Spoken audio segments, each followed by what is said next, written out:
Após a chacina em uma casa de prostituição e ameaça de ataque no Fórum de Jaboticabal, moradores estão assustados. A polícia já prendeu os 2 suspeitos, mas a população ainda pede mais segurança. A ameaça veio pelo Facebook. Rodrigo Nomura diz que a guerra foi declarada e que pessoas vão morrer. Neste comentário, ele diz que pretende matar o maior número de pessoas e depois se suicidar. Por fim, na última publicação, ainda faz ameaças a 3 mulheres que trabalham neste fórum. São 2 juízas e uma promotora de justiça, que investigam um processo movido contra ele por violência doméstica. O fórum seria o local do ataque, mas em menos de 24 horas, Rodrigo foi preso em casa e encaminhado ao CDP de Itaiúva. Por essas autoridades atuarem nesse processo, elas foram coagidas por conta dessa ameaça perpetrada por esse rapaz. Então, quando a ameaça tem uma motivação de atrapalhar ou uma investigação ou um processo judicial, é uma situação mais grave. Na delegacia, ele contou que sofre de bipolaridade desde 2008. A polícia constatou divergências no depoimento de Rodrigo, que também já responde por crimes de violência doméstica e ameaça. Assim que nós chegamos na casa dele, que nós conseguimos prendê-lo, ele estava muito agitado, muito desconfortável emocionalmente. Mas depois ele foi se recompondo e ficou mais calmo. Chegando na delegacia, ele teve mais uma nuance e ficou um pouco agressivo. Ele se auto-intitula, ele se diz bipolar. Na noite de 21 de dezembro, William Roberto Costa, de 27 anos, matou a tiros 6 pessoas num prostíbulo em Jaboticabal. Testemunhas contaram à polícia que a chacina aconteceu porque o autor teria ficado com ciúmes de uma garota de programa que atendia um cliente em um dos quartos da casa. Os 2, a dona do estabelecimento, a neta dela, um barman e uma garota de programa, foram assassinados com vários tiros. William foi preso no dia seguinte, próximo ao local do crime. William, por que você matou 6 pessoas, abriu fogo contra elas dentro do bar? Por causa que foi uma briga. Até agora a arma não foi localizada. 9 testemunhas foram ouvidas e para a polícia o caso já está praticamente finalizado. O que continua impressionando a investigação é a frieza do suspeito.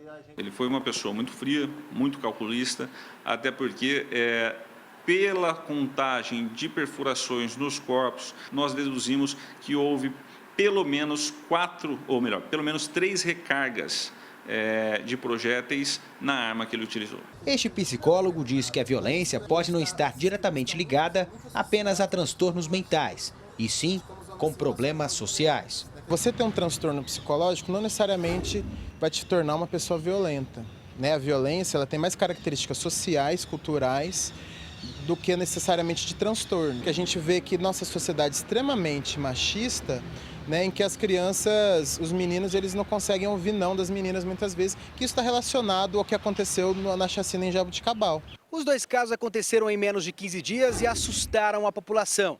No ano passado, Jaboticabal registrou o maior número de homicídios da história da cidade.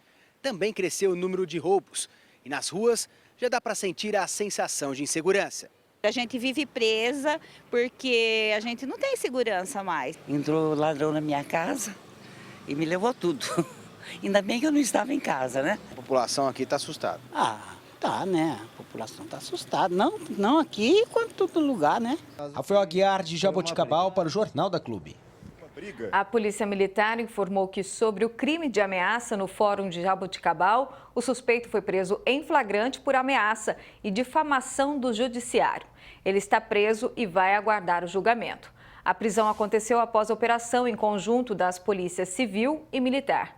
E ao contrário do que foi mostrado na reportagem, a Polícia Militar salientou que vem intensificando o patrulhamento no local e os crimes vêm caindo na cidade.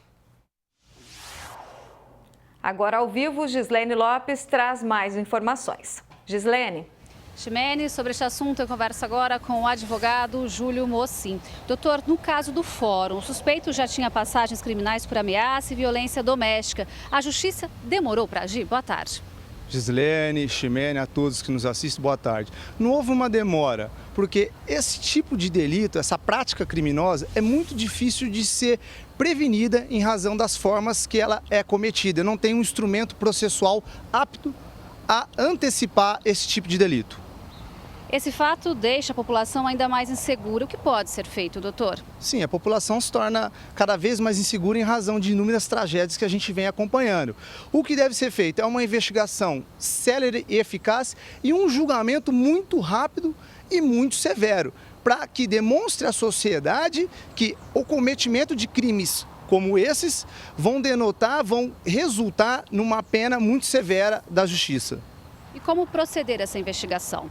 Olha, a investigação ela deve ser, como já disse, rápida e eficaz para que chegue a autoria, a materialidade, se não no momento que cometeu o crime, que foi cometido o crime, ou logo após, dias após, denotando o quê? Uma efetividade. Porém, eu devo ter também um julgamento, como eu já disse, muito rápido e muito efetivo no combate a esse tipo de delito. E como lidar com violência praticada por pessoas com transtornos? Ora, a pessoa, se tem um indício que ela tem transtorno, há de ser instaurado um incidente de insanidade mental, que vai verificar se ao tempo do crime ela era totalmente incapaz ou semi-incapaz de entender aquela conduta delituosa. E se conclui que ela é totalmente ou semi-incapaz, é aplicada uma medida de segurança, um exemplo, um tratamento no hospital psiquiátrico.